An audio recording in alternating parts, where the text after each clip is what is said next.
Olá, eu sou o engenheiro civil Pedro Henrique Leles Brito, formado pela Universidade Federal da Bahia.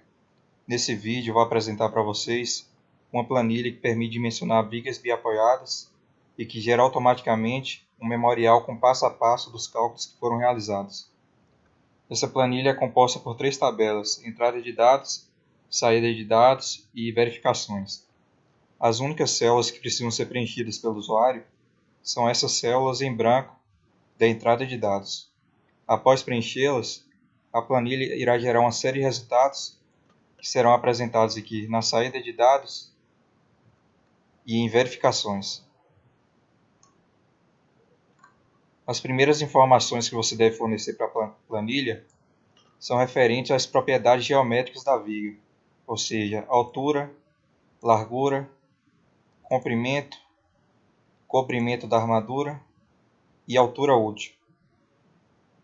Em seguida, é preciso fornecer as propriedades dos materiais que compõem a viga, ou seja, FCK do concreto, tensão de escoamento do aço com seu valor característico, tensão de escoamento do aço que compõe as barras do estribo e o peso específico do concreto, que no caso do concreto armado, de acordo com a NBR 6120, é de 25 kN por metro cúbico. Depois é preciso fornecer os coeficientes de ponderação, γF e γS. γF é o coeficiente utilizado para majorar os esforços e também para minorar a resistência do concreto. E γS é o coeficiente utilizado para minorar a resistência do aço. Em seguida, é preciso fornecer o carregamento atuando sobre a viga. O carregamento proveniente da laje, o carregamento de parede e uma eventual carga adicional que possa estar atuando ali na viga. Depois é preciso fornecer as bitolas da armadura. Bitola da armadura inferior, bitola da armadura superior, bitola da armadura de pele, bitola dos estribos e o número de ramos dos estribos.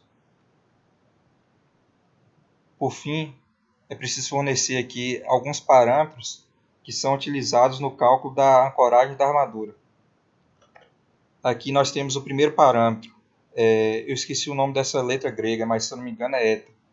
Eta 1, eta 2 e eta 3. O valor desses parâmetros vocês podem obter do item 9.3.2 da NBR 6118/2014. Aqui é preciso fornecer também o comprimento disponível para ancoragem nos apoios P1 e P2. Geralmente esse comprimento aqui é calculado pegando a dimensão do pilar na direção do eixo da viga e subtraindo o comprimento da armadura. Então, para um pilar de 30 cm, com comprimento de 2,5 cm, que é o que a gente está utilizando aqui, esse comprimento disponível para ancoragem seria de 27,5 cm. Pronto, terminar de preencher a entrada de dados, a planilha gera aqui uma série de resultados que você pode consultar na tabela saída de dados. É fornecido aqui o peso próprio da viga e o carregamento total, que é a soma de todo esse carregamento aqui, informado aqui, mais o peso próprio da viga. Aqui são feitos os cálculos necessários para o cálculo da área de aço da armadura longitudinal. É calculado aqui o momento fletor com seu valor característico, momento fletor com valor de cálculo, calculado aqui a área de aço da armadura longitudinal, a armadura positiva no caso, calculado aqui a área de aço mínima, recomendada pela NBR 6118 para essa armadura, é calculado aqui o número de barras da armadura inferior e o número de barras da armadura superior. O número de barras da armadura superior é calculado com base na área de aço mínima, ou seja, para a armadura superior, a planilha adota a área de aço mínima. E aqui é calculada a área de aço da armadura de pele, que é aquela armadura posicionada nas laterais da viga para evitar fissuração por retração, também conhecida como armadura de costela. A NBR 6118 recomenda a utilização desse tipo de armadura para vigas com altura superior a 60 centímetros. Só que já foi relatado casos de fissuração para vigas de até 50 centímetros. Então, nessa planilha, a gente prevê armadura de pele para vigas com até 50 centímetros de altura. Aqui é feito o cálculo da armadura transversal, ou seja, a armadura composta por estribos. É calculado aqui o esforço cortante de cálculo, o esforço cortante mínimo, a área de aço da armadura transversal por metro da viga, a área de aço mínima da armadura transversal, e aqui o espaçamento dessa armadura transversal, calculado aqui para essa área de aço e também para a área de aço mínima. É utilizada a armadura mínima, a armadura transversal mínima, para os trechos da viga cujo esforço cortante seja igual ou inferior a esse esforço cortante mínimo aqui. Aqui é feito os cálculos da ancoragem da armadura positiva ou da armadura que fica posicionada no banzo inferior da viga. Aqui nós temos o valor da decalagem do diagrama de momento fletor. Aqui a área de aço que deve ser estendida até os apoios, ou seja, ancorado lá nos apoios. Esse FBD é a resistência de aderência de cálculo entre a armadura e o concreto. Aqui é o comprimento básico de ancoragem. Esse outro aqui é o comprimento de ancoragem necessária das barras.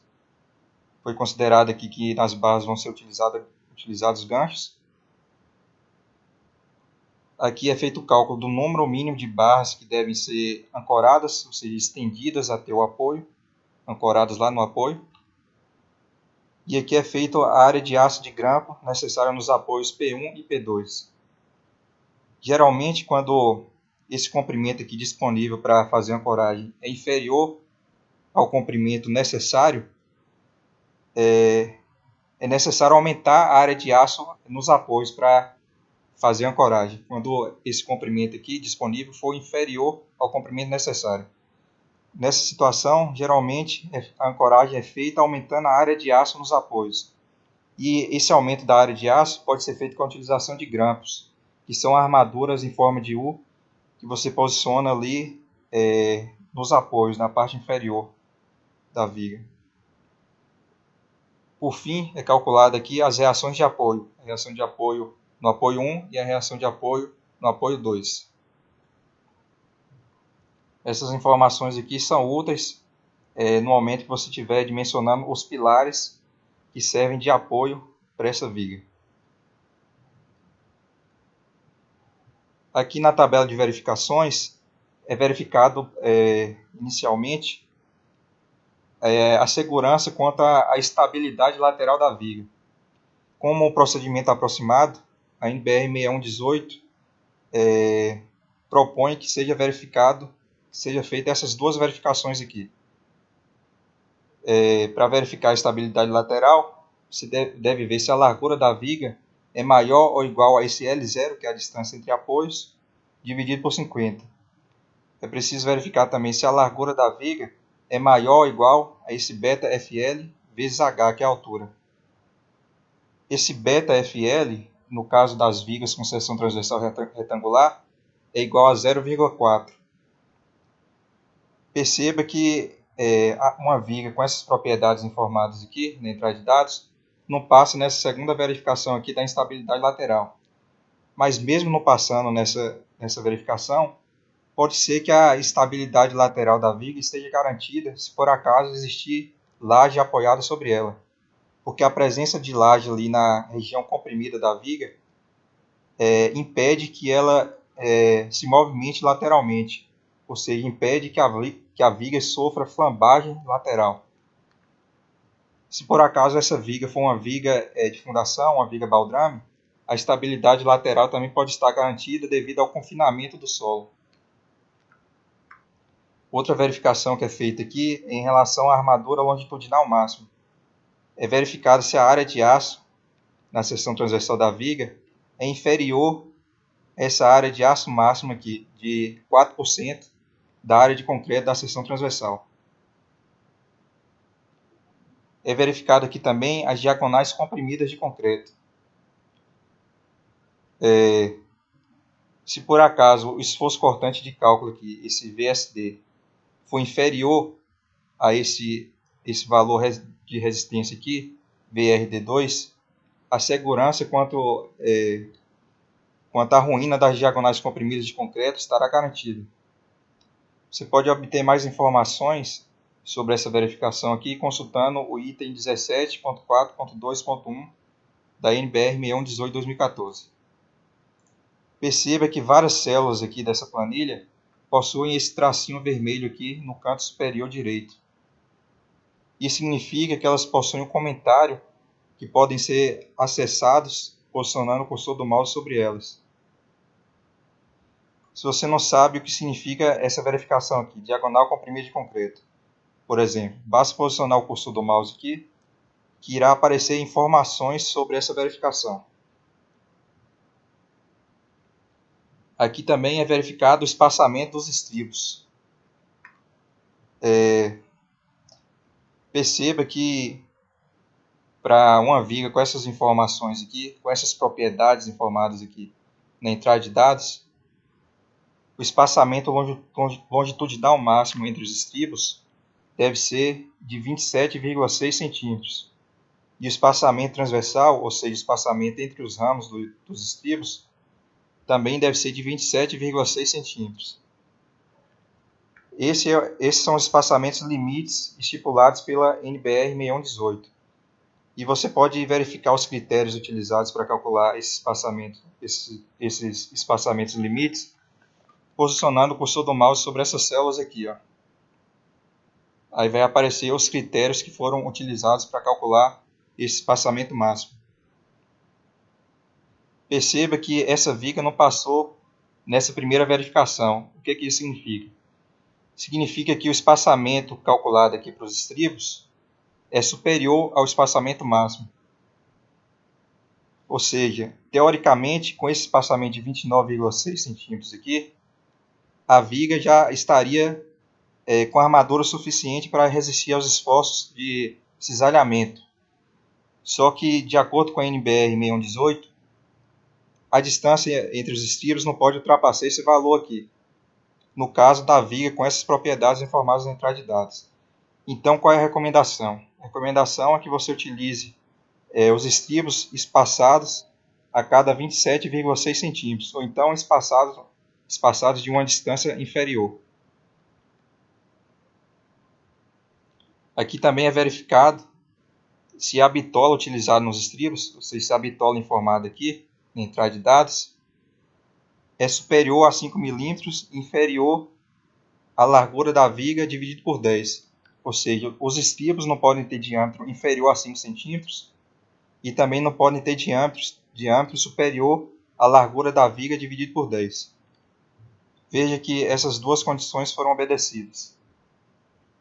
Segundo a NBR 6118, a largura da viga também não pode ser inferior a 12 centímetros. A largura mínima da viga, com exceção de alguns casos excepcionais, a largura da viga não pode ser inferior a 12 centímetros. Aqui é verificado também, é feito o cálculo aqui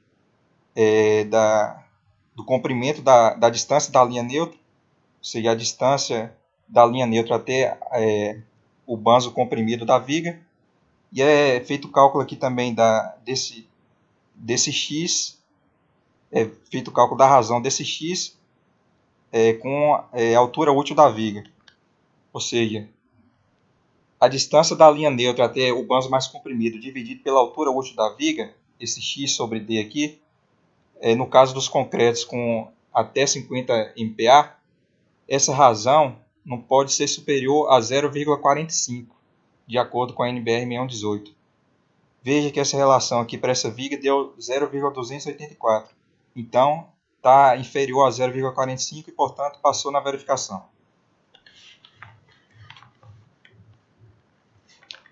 Nessa aba é feito, então, o dimensionamento quanto ao estado limite último da viga. Nessa outra aba aqui, é feita a verificação quanto ao o estado limite de serviço de deformações excessivas. Aqui nós temos também 3 tabelas: tabela de entrada de dados, tabela de saída de dados e tabela de verificações. Aqui na entrada de dados, você deve fornecer o carregamento que foi escolhido para avaliação do estado limite de deformações excessivas. Deve informar aqui também um momento fletor máximo para o carregamento escolhido na avaliação desse estado limite. Deve fornecer aqui também um módulo de elasticidade do aço. Esse parâmetro aqui, que depende do agregado graúdo utilizado no concreto. O D' é a distância aqui da região mais comprimida da viga até o centro da armadura comprimida, ou seja, a distância aqui do topo da viga até o centro de gravidade da armadura comprimida. O AS' é a área de aço dessa armadura comprimida, conforme você pode ver aqui na ilustração. E esse T0 é o período entre a concretagem da viga e a remoção das escórias. Ou seja, se as escórias foram removidas com 2 semanas depois da concretagem, T0 será igual a aproximadamente 0,5 meses. Aqui a contraflecha, deve ser informada a contraflecha aqui, caso seja necessário. E aqui você deve informar a flecha admissível dessa viga. Segundo a NBR 6118, para que a deformação da viga não provoque desconforto visual nos usuários do edifício, essa flecha admissível aqui deve ter um valor inferior ao comprimento aqui da viga, dividido por 250. Ou seja, pegando esse comprimento aqui de 500 centímetros e dividindo por 250, se obtém uma flecha admissível de 2 centímetros. Aqui é calculado o módulo de elasticidade inicial do concreto, ou seja, depois de preencher aqui essa entrada de dados, a planilha faz o cálculo desses parâmetros aqui, sendo o primeiro deles o módulo de elasticidade inicial do concreto. Esse outro aqui é um fator utilizado para o cálculo do módulo de elasticidade secante, que é esse terceiro aqui, esse terceiro parâmetro.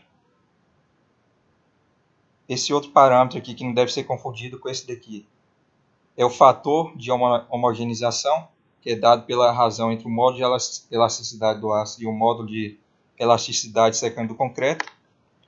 O X aqui é a distância da linha neutra até a fibra mais comprimida de concreto. O cálculo dessa linha neutra aqui é feito com um procedimento diferente do cálculo dessa outra linha neutra aqui. Esse outro parâmetro aqui é o módulo ou momento de inércia da seção bruta de concreto. Esse outro é o momento de inércia da seção fissurada de concreto. Aqui é o momento de fissuração, ou seja, o valor do momento fletor a partir do qual a seção da viga começa a fissurar. E esse daqui é o momento de inércia média de Brenso. E aqui a rigidez equivalente da viga. Então, com esses parâmetros aqui, é realizado o cálculo da flecha imediata da viga e da flecha diferida, ou seja, a flecha devido à fluência. A flecha total será a soma dessas duas flechas aqui.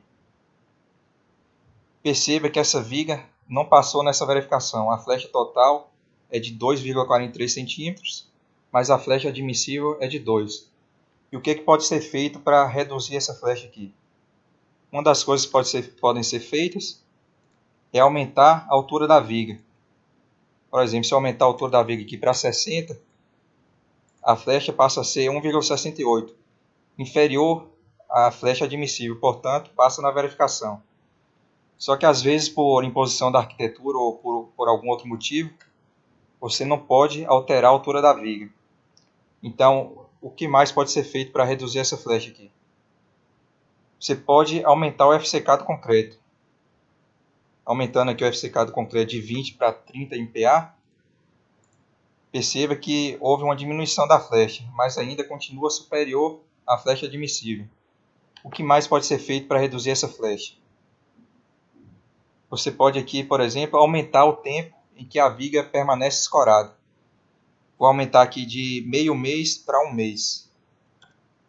E veja que a flecha reduziu para 1,96. passando assim na verificação.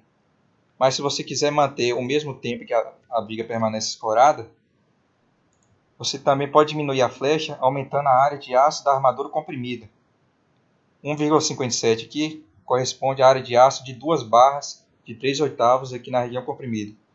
Vou aumentar essa área, vou dobrar essa área aqui e ver o quanto a flecha vai reduzir. Vamos supor que são colocadas 4 barras de 10 milímetros ou 3/8 aqui na região comprimida. Fazendo isso, a flecha reduz então para 1,93, passando a verificação. Mas de todas essas soluções adotadas aqui, vou voltar o valor aqui para 1,57. O FCK aqui eu vou voltar para 20. De todas as soluções que podem ser adotadas, a mais econômica seria aplicar uma contraflecha nessa viga. Então vou aplicar aqui uma contraflecha de 1 centímetro.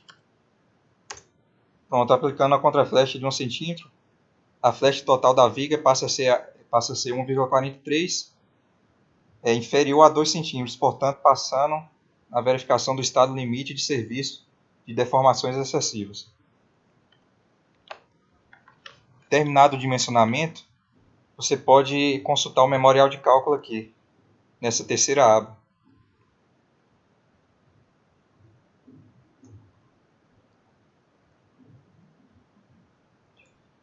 Se você quiser, você pode adicionar algumas linhas aqui na parte de cima. Adicionar algumas linhas aqui e colocar seus dados profissionais e o logotipo da sua empresa. Depois de fazer isso, você pode vir aqui na primeira aba novamente e clicar em imprimir memorial.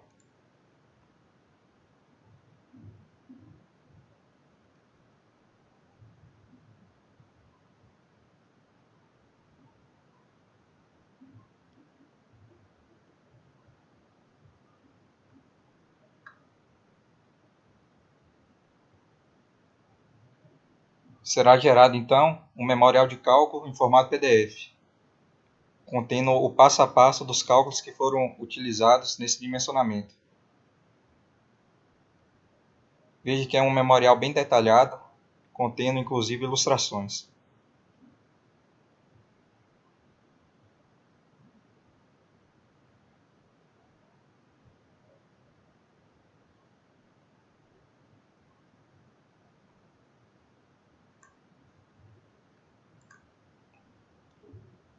Voltando aqui para a planilha, nós temos aqui embaixo as referências bibliográficas que foram utilizadas para confeccioná-la. E aqui você encontra meu e-mail para contato.